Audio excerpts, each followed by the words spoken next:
후회되지 않는 삶이라는 제목의 말씀 같이 나눠볼까 합니다. 저도 이제 인생 중반전을 넘어서 이제 후반전을 이제 살아가는 입장에서 보면, 후회되지 않는 삶, 정말 돌이켜 볼 때에 정말 잘 살았다라는 이런 주제에 대해서 참 관심이 많아요.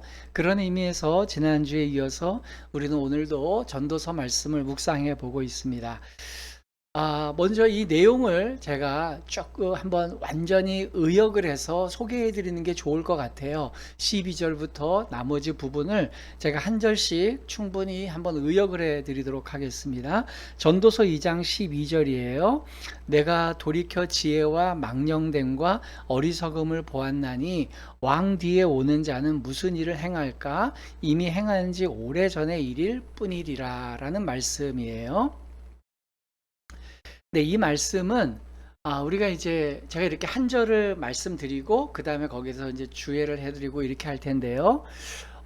지혜라는 말은 잠언서에서 쓸 때랑 전도서에 쓸 때를 구분해서 사용해야 됩니다.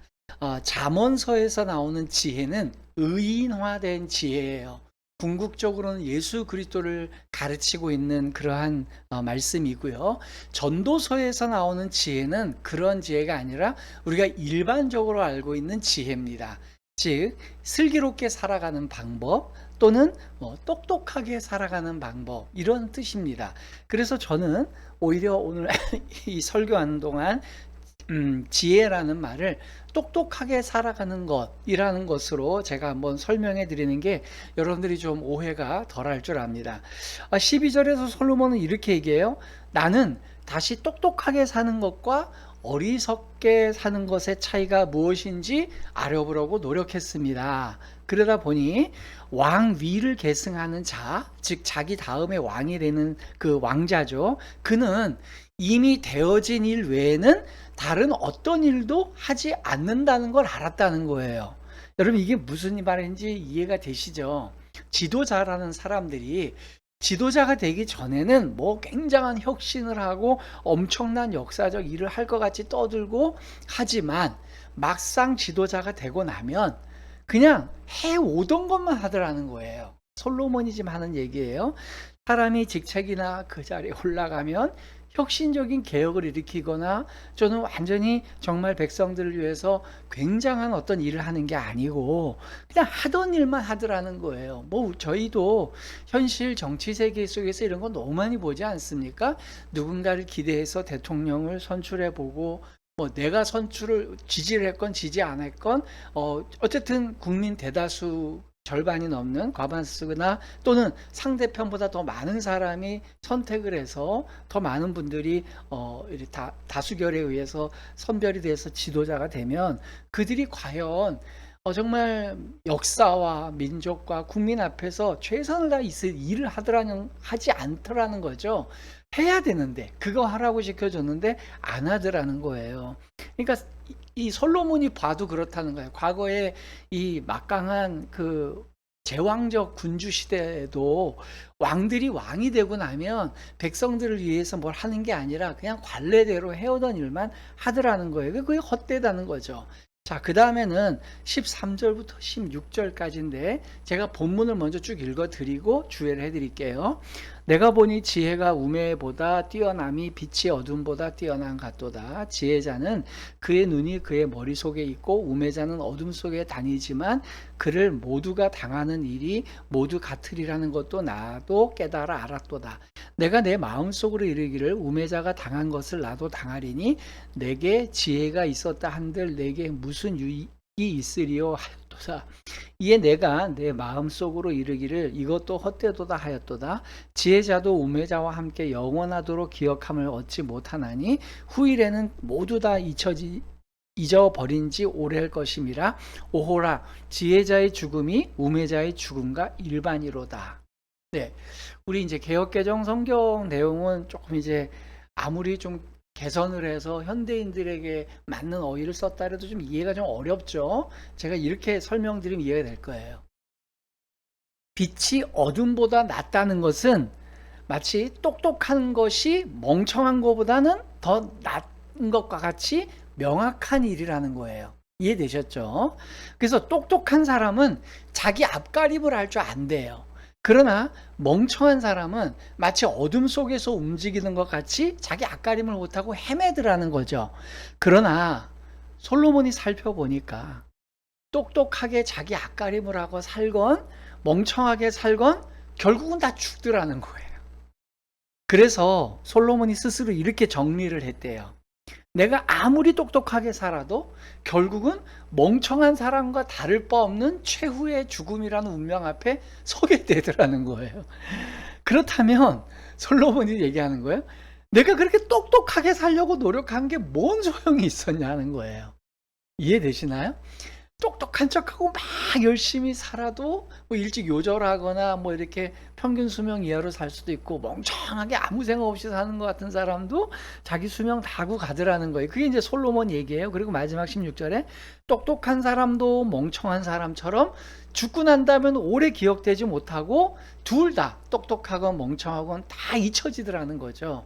멍청한 사람처럼 똑똑한 사람도 결국에는 죽고 나면 다 잊혀지는 것, 그렇게 허무한 존재일 뿐인데 아무리 똑똑하게 살려고 노력해봐야 결국 죽음을 향해 가는 인생은 바뀌지 않는다. 이게 이제 솔로몬의 얘기예요. 이해되셨죠? 여기까지만 들으면 마치 뭐 쇼펜하우어 같은 허무주의자들, 아주 막 염세주의자들 같은 느낌이 드는데 우리가 좀 더 살펴봐야 되겠어요. 자, 2장 17절부터 19절을 우리 다 같이 한번 읽어봅니다. 17절입니다. 이러므로 내가 사는 것을 미워하노니 이는 해 아래에서 하는 일이 내게 괴로움이요 모두 다 헛되어 바람을 잡으려는 것이기 때문이로다. 내가 해 아래에서 내가 한 모든 수고를 미워하노니 이는 내 뒤를 이을 이에게 남겨주게 됨이라. 그 사람이 지혜일지 우매자일지 누가 알랴마는 내가 해 아래에서 내 지혜를 다하여 수고한 모든 결과를 그가 다 관리하리니 이것도 헛되도다. 자, 이건 뭔 뜻이냐면, 자, 앞에 그 멍청한 사람과 똑똑한 사람 얘기가 기억하시죠? 이러한 모든 사실을 알고 나니까 솔로몬이 이렇게 생각한, 난 이제 살기 싫어졌다는 거예요. 왜냐하면 해 아래에서 되어지는 모든 일들이 결국은 자기에게 슬픔과 우울함만 주더라는 거예요. 그리고 모든 것이 바람을 잡는 것 같이 허무하기 때문이라는 거예요. 그래서 솔로몬이 이렇게 얘기해요. 정말입니다. 해 아래에서 그렇게 열심히 살았던 모든 것을 내 후대에게도 또 그렇게 살라고 물려줘야 된다고 생각하니까 이게 모두 다 인생이 진짜 무상해지더라는 거예요. 싫어지더라는 거죠. 그래서 솔로몬이 또 이렇게 얘기합니다. 어떤 사람이 똑똑한 사람인지 어떤 사람이 멍청한 사람인지 누가 알 수 있냐는 거예요. 그래서 자기 후계자도 내가 노력하고 수고해서 일어났던 모든 일을 그 후계자한테 물려줄 텐데, 그게 물려주고 나면 내가 똑똑하게 열심히 무엇을 해 놓아도 걔가 다 망쳐버릴 거기 때문에 이게 다 허무하다는 거예요. 자, 전도서 2장 20절 21절입니다. 같이 읽습니다. 이러므로 내가 해 아래에서 한 모든 수고에 대하여 내가 내 마음에 실망하였도다. 어떤 사람은 그 지혜와 지식과 재주를 다하여 수고하였어도 그가 얻은 것을 수고하지 아니한 자에게 그의 몫으로 넘겨주리니 이것도 헛된 것이며 큰 악이로다. 자, 요 20절 21절은 무슨 얘기냐면요, 그래서 솔로몬이 이렇게 해요. 그렇기 때문에 내가 해놓은 모든 걸 후계자가 또 엉망진창으로 만들어낼 게 뻔하기 때문에 난 열심히 살았던 게 후회된대요. 열심히 살았던 게 후회된대요. 사람이 지혜와 지식과 재주를 총동원해서 자기 일을 하지만 결국 그 모든 것을 그 자기가 하나도 수고하지 않는 사람이 그걸 취하더라는 거죠. 이제 뭐 다윗도 마찬가지잖아요. 다윗이 열심히 하나님의 뜻대로 살아서 솔로몬한테 넘겨줬더니 솔로몬은 다윗이 준비해뒀던 모든 것으로 성전과 왕궁을 지어버렸고 자기는 수고 안 한 거예요. 그리고 또 솔로몬도 그래서 르호보암한테 넘겨줬더니 그 모든 것들을 그냥 또 망쳐버리잖아요. 그러니까 이런 것이 허무하고 크게 불합리하다. 그래서 아무리 열심히 똑똑하고 야무지게 어떤 일을 해놔도 후임자가 와서 그 모든 것을 누리기만 하고 자기 마음대로 다 하게 되니 열심히 공들여서 최선을 다해서 살았던 삶이 너무 허무하게 느껴진다. 솔로몬 얘기입니다. 자, 22절, 23절을 볼까요? 사람이 해 아래에서 행하는 모든 수고와 마음에 애쓰는 것이 무슨 소득이 있으랴. 일평생에 근심하며 수고하는 것이 슬픔뿐이라. 그의 마음이 밤에도 쉬지 못하나니 이것도 헛되도다. 자, 이건 뭔 뜻이냐면요. 사람이 열심히 수고하고 스트레스를 받아가면서 얻게 되는 최종 결과가 무엇이냐? 솔로몬이 이렇게 얘기해요. 밤낮 가리지 않고 열심히 일한 결과 얻게 되는 것은 결국 고통과 스트레스뿐이더라는 거예요. 그 스트레스로 인해서 마음에 편히 쉴 틈이 없었대요. 그러니까 이렇게 사느니 이게 허무하다는 거예요. 자, 이제 24절부터 26절까지 오늘 이제 본문이죠. 한 번 더 우리 다 같이 한번 읽어봅니다. 사람이 먹고 마시며 수고하는 것보다 그 마음을 더 기쁘게 하는 것이 없나니 내가 이것도 본즉 하나님의 손에서 나오는 것이로다. 아, 먹고 즐기는 일을 누가 나보다 더 해보았으랴.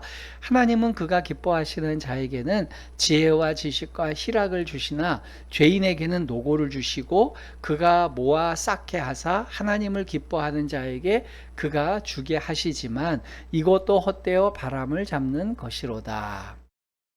자, 이제 의역합니다. 솔로몬이 이렇게 해요.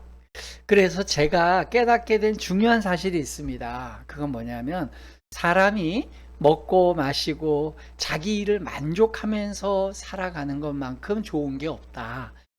내가 보니까 그것은 하나님이 각 사람에게 정해주신 삶이더라는 거죠. 이 부분을 이제 부연 설명하면요. 현재 먹는 것, 현재 마시는 것, 현재 누리는 것, 현재 살고 있는 집, 이런 모든 것, 지금 현재 내가 누리고 있는 것을 또 내가 할 수 있을 만큼만 일하는 것, 그것이 하나님께서 내게 주신 분량인 줄 알고 감사함으로 받아들이는 것, 그게 제일 행복한 삶이라는 거예요. 세상이 정해놓은 어떤 성공한 삶이라고 하는 이미지가 있잖아요.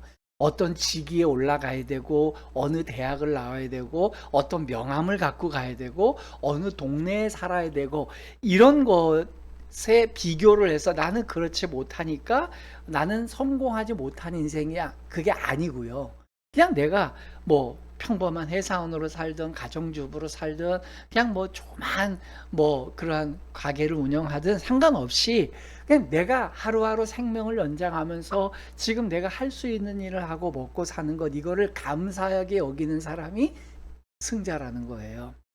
자, 그러다 보니까 솔로몬이 이렇게 자부해요. 누가 나보다 더 많이 먹고 즐기고 누가 나보다 더 해볼 거 다 해본 사람이 누가 있냐. 25절에 그렇게 얘기하잖아요. 그러니까 그 얘기 하는 이유는 뭐냐면 솔로몬이 내 말을 좀 들어라 이거예요. 너희들이 해보고 싶은 거 내가 다 해봤으니까 내 말 좀 제발 들어라. 그래서 26절에 그래요. 하나님께서 보시기에 좋은 사람에게는 지혜와 지식과 행복을 주시고 여기에서 말하는 이제 지혜는 진정한 지혜죠. 반면에 하나님께서 죄인으로 여기는 자에게는 수고를 주신대요. 이게 무슨 뜻이냐면요. 이게 굉장히 심오한 뜻입니다. 솔로몬이. 즉 열심히 사는 것이 선망의 대상처럼 여겨지지만 그렇지 않다는 거예요. 수고하고 열심히 사는 것, 그것은 죄인에게 주시는 삶이래요. 자, 이걸 잘 들으셔야 돼요. 이거 잘못 들으면 열심히 살지 말라는 뜻으로 들려요. 그게 아니고요. 하나님마저 후순위에 두면서 일 중독에 빠져서 열심히 일하는 사람이 있잖아요. 일 자체가 너무 좋고 이게 급한 것 같아서 막 일만 하다가 사는 사람, 그게 죄인의 삶이라는 거예요.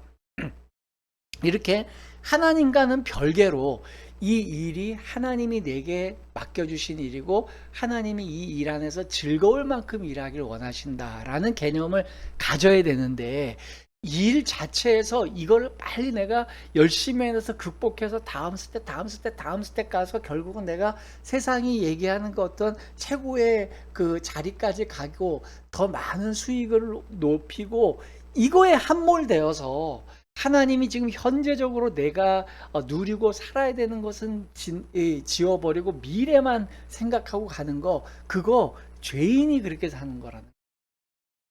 여러분 그거 아시죠? 아담이 에덴에서 쫓겨날 때 네가 수고하고 땀을 흘려야 먹게 될 거라 그랬어요. 그 수고는요 축복이 아닙니다. 저주예요. 원래 인간은요 하나님이 창조하셨을 때는 그렇게 땀 흘려 수고하지 않아도 먹을 수 있었어요. 저장하지 않아도. 그죠?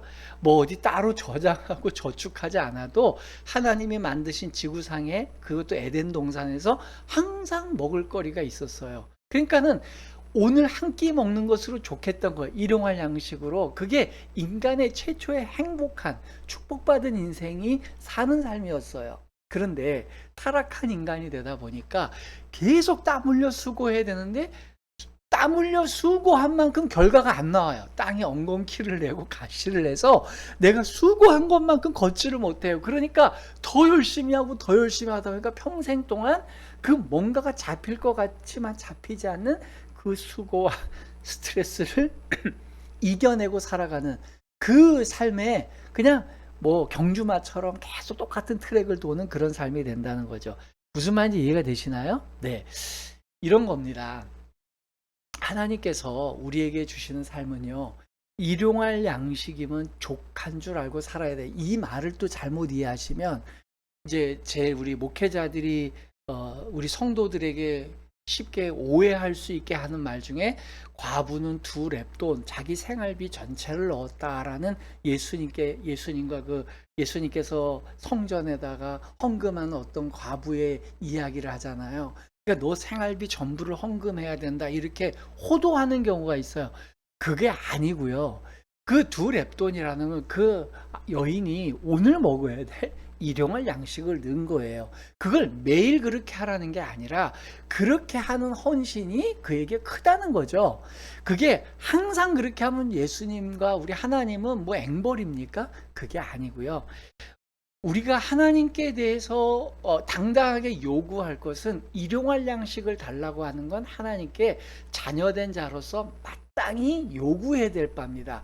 보호자이신 우리 아버지 되시는 보호자, 가장이신 하나님은 우리에게 일용할 양식을 주셔야 될 의무가 있어요. 그래서 우리가 주님 가르친 기도에도 일용할 양식을 주옵시고 하고 요청하는 거예요. 그러니까 일용할 양식이 폄훼되고 이게 모자랄 때는 헌금 안 해도 돼요. 그거는 자녀가 마땅히 먹어야 될 몫인 거예요. 그러다 보니까 우리가 이제 살아가는 동안 우리의 전체 인생에서도 한 전반기 저처럼 이제 50대 중후반을 넘어게 되면 중반을 넘었으니까 전 이제 은퇴할 나이가 되잖아요. 우리 대한민국에서도 공직이나 여러 사회에서 50대 중반을 넘으면 은퇴 나이예요.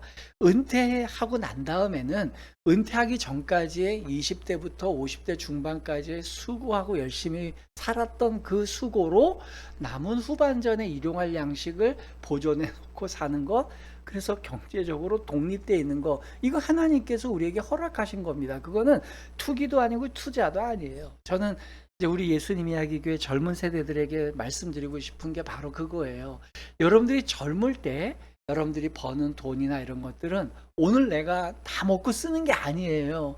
그것은 여러분들의 후반전, 이제 은퇴 이후의 삶에 내가 보존해 놓고 그때도 경제적으로 누군가에게 휘둘리지 않는 삶을 살 수 있는 기반을 만드는 거예요. 근데 그 일용할 양식이라는 개념이 얼마큼이냐, 정말로 삼시세끼 밥값만이냐, 아니면 최소한의 인간다운 품위를 지키는 교양이 지킬 수 있는 그런 거냐, 그건 개인마다 자기 레벨을 맞추는 거죠. 그걸 너무 크게 맞춰놔가지고 막 이제 소위 말해서 낭비하고 막 너무 이렇게 호화롭게 사는 건, 그건 이제 하나님 앞에서 자기가 책임을 질 문제지만, 그런 의미에서 내가 젊을 때 한 20, 30년을 열심히 일하고 그리고 그것으로 남은 후반전에 30년 이상의 삶을 누구에게 의존하지 않고 잘 살아갈 수 있는 기반을 만드는 것, 이거는 기독교인으로서 아주 당연하게 준비해야 될 일이라는 겁니다. 뭐 이제 개인적으로 제 얘기를 해서 대단히 죄송합니다만 저 같은 경우도 그래요. 저와 이제 아내와 우리 네 남매들, 우리 6식구가 정말 알뜰살뜰하게 잘 살았어요. 그동안에 뭐 어떤 때는 조금 더 사례비가 많을 때도 있었고 어떨 땐 굉장히 적을 때도 있었지만 가족들이 다 같이 한 몸으로 또 한 뜻으로 다 절약해줘서 다른 사람들이 고급 브랜드 옷을 입고 신발을 신을 때 그냥 저렴한 거, 중고 이런 걸 사 신었기 때문에 이제 아이들이 다 출가하거나 독립해 나가고 이제 부부가 나왔을 때 저희 부부는 하나님 앞에서 정말 감사해요. 왜냐하면 경제적으로 누군가에게 짐이 되지 않을 만큼 그냥 남은 인생 동안 많이 먹진 않아도 독립된 인생을 살아갈 수 있는 기반은 만들어 주셨다. 하나님이 그렇게 생각해요. 여러분들도 좀 그렇게 살았으면 좋겠어요. 그래서 솔로몬이 하는 얘기가 바로 이겁니다. 무슨 얘기인가 하면 더 많이, 더 자극적인 거, 더 쾌락, 더 많이 소유하는 거 이게 아니고 하나님께서 너에게 지금 주신 삶, 그 일, 그거 자체를 기쁘게 여기고 그걸 하루하루 살아가고 그 먹고 마시는 삶에 감사함을 느끼면 그거만큼 좋은 인생이 없다는 거예요. 제가 정말로 솔직하게 우리 성도들에게 고백할 수 있는 건 저는 평생 동안 우리 소위 말해서 세속적이거나 상식적으로 생각하는 성공한 인생에 대한 꿈을 한 번도 꾼 적이 없어요. 남들보다 더 큰 교회, 더 유명한 목사 또는 더 영향력 있는 자리 이런 걸 한 번도 의도적으로 꿈꾼 적은 없어요. 그냥 하나님께서 하루하루 먹여 살려주시면 좋다. 일할 수 있는 곳이면 좋겠다. 그래서 주님이 부르시는 거면 어디든지 가겠다는 마음으로 살아오다 보니까 이제 저의 그 정말 다이나믹한 삶을 살아온 것 같아요. 저는 그래서 제 후배들에게도 그렇게 말씀드리고 싶고요. 저는 뭐 솔로몬만큼 난 다 해봤어. 나만큼 더 즐기고 모든 걸 해본 사람 없겠냐. 이런 말 할 수 있는 자격은 저한테는 없습니다. 그럼에도 불구하고 대한민국 목사님들 중에는 그래도 극소수의 목사님들이 겪어야 될 단임 목회. 그것도 2번이나 저는 해봤고 다양한 삶의 포지션 속에서 살아왔기 때문에 저는 이 솔로몬의 말이 이해가 돼요.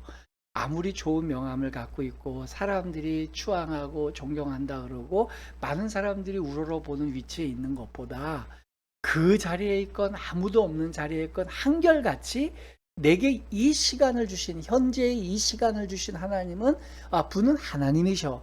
그분이 내게 주신 이 삶, 이 한 끼, 이 하루의 삶을 행복하게 자족하면서 살아가야 돼. 이게 가장 중요한 신앙 고백이 돼야 된다는 것이죠. 결론입니다. 사랑하는 성도 여러분, 후회되지 않는 삶이란 어떤 삶일까요? 먹고 싶은 거 다 먹고 가고 싶은데 다 가보고 하고 싶은 거 다 하면 후회가 없을까요? 좋을 거예요. 안 하는 것보다 낫겠죠. 그래서 가보면 자꾸 가보다 보면요 그것도 허무해요. 아유 가봤자 그것도 그렇고 또 거기가 그렇고 그렇구나라고 생각돼요. 안 해봤을 때는 저거 해보면 뭐가 괜찮을 것 같은데 하지만 막상 해놓으면 별거 없어요. 그리고 이제 나이 들고 움직일 수 없고 심지어 이제 죽을 때가 돼서 뒤돌아보면 그런 당락의 폭이 그 삶의 질의 폭이 더 큰 사람일수록 더 허무하게 느껴질 것 같아요. 저는 하나님에 대한 우선순위가 먼저 잡혀 있어야 됩니다. 오늘 이 하루는 하나님이 나에게 주신 삶이야. 그래서 이 하루를 내가 주님 앞에서 주님과 동행하면서 살아야 되겠다라는 마음으로 살면 그게 행복한 삶이에요. 미친 듯이 막 열심히 일만 하면서 하나님은 뒷전에 있으면 그거는 시간을 허비하는 겁니다. 그래서 전도서 2장 24절이 요절입니다. 한 번 더 한번 읽어보겠습니다. 같이 읽습니다. 사람이 먹고 마시며 수고하는 것보다 그의 마음을 더 기쁘게 하는 것이 없나니 내가 이것도 본즉 하나님의 손에서 나오는 것이로다. 이걸 완벽하게 의역하면 이런 거죠. 사람이 각자 먹고 일하고 살아가는 모든 것, 그게 다 하나님께서 정하신 것이라는 것을 인정하라는 거예요. 그러니까 어떤 사람에게는 요 정도의 일, 어떤 사람에게는 그 정도의 먹거리를 주시는 거라고 인정을 하면 돼요. 나는 뭐 이재용 씨랑 저랑 동갑이거든요. 그게 아무 상관이 없는 얘기지만 내가 이재용 씨 같이 큰 삼성이라는 그룹의 그 총수로서 일을 나는 왜 못 해볼까? 생각할 필요가 없어요. 그건 이재용 씨에게 주신 삶이고 김상록에겐 김상록에게 준 삶이 있다는 거예요. 그걸 하나님이 각자 정해 주신 걸 인정하고 더 욕심 부리지 말고 남의 인생과 비교하면서 우월감이나 열등감 가지지 말라. 그리고 하나님께서 주신 삶을 그 자체로 행복하게 여기면서 살아라. 그것이 후회 없는 삶이다라는 것이죠. 그러기에 우리 예수님 이야기 교회 신앙 고백이 20행이거든요. 한 개씩 한 개씩 20개의 행이 있는데 그 맨 마지막 20번째 신앙 고백이 이런 고백이에요. 화면을 한번 보실까요? 화면 보고 우리 한번 같이 읽어보겠습니다. 우리는 어떠한 형편에서나 하나님을 찬양하며 기뻐하며 자족하며 살아갑니다. 네, 이게 예수님 이야기 교회의 맨 마지막 신앙 고백이에요. 참 하나님이 저희에게 좋은 신앙 고백을 주셨다고 생각해요. 우리가 이 땅에서 삼일체 하나님에 대한 신앙 고백, 성경의 무호에 대한 신앙 고백, 수많은 신앙 고백 맨 마지막에 할 수 있는 고백이 뭐냐면 우리에게 하나님께서 주신 삶을 기뻐하며 자족하며 살아가는 거예요. 아주 극단적인 예를 들어볼게요. 여기 고3 수험생이 있다고 생각해 보세요. 모든 상식적인 고3 수험생들은요, 수능 그 하루를 위해서 사는 거예요. 그날을 위해서 자기의 1년 동안의 모든 삶을 그냥 없는 셈 치고 그날을 향해 달려가는 거죠. 그럴 때에 건강한 기독교인은 어떤 걸까요? 그냥 그 수능은 그게 그날이고 난 오늘 하루를 하나님이 나한테 주신 삶이니까 이 날을 행복하게 살 거야. 그래서 공부는 안 하고 나 오늘 여행하고 싶으니까 여행할 거야. 이게 하루를 행복하게 사는 삶입니까? 아니고요. 그것은 여행을 해야지 내가 행복한 거야 라고 느끼는 하나의 규정이 내 안에 있는 거잖아요. 무슨 얘기냐면 하나님께서 지금 내게 주신 삶의 정황을 있는 그대로 받아들이고 거기에서 더하거나 덜하지 말라는 거예요. 고3 수험생이면 당연히 수능을 준비하잖아요. 수능을 준비하면서 내가 영어도 해야 되고 수학도 해야 되고 국어도 해야 되고 막 이렇게 마음의 혼란을 가면서 스트레스를 받아가면서 오늘 이거 몇 페이지까지 가야 되는데 이렇게 사는 게 아니고 그냥 그래 내가 수능 날까지 그냥 이렇게 짜여진 스케줄대로 오늘 이만큼 하고 못했으면 못하는 대로 오늘 이렇게 수능 준비하면서 살아가는 이 하루 하나님이 나에게 주신 삶이야. 내가 언제 이만큼 정말 공부에 열심히 해보겠어. 내 인생에 언제 한번 과학에 대해서 수학에 대해서 미분에 대해서 적분에 대해서 이렇게 공부해 보겠어 라고 생각하면서 되든 안 되든 그날을 기쁘고 즐겁게 그날 해야 될 일을 해 나가야 된다는 거죠. 그렇게 하루하루 쌓여서 막상 수능 날이 됐을 때도 수능 날 시험을 하나님 이 시험 치는 것도 주님께 맡깁니다 하고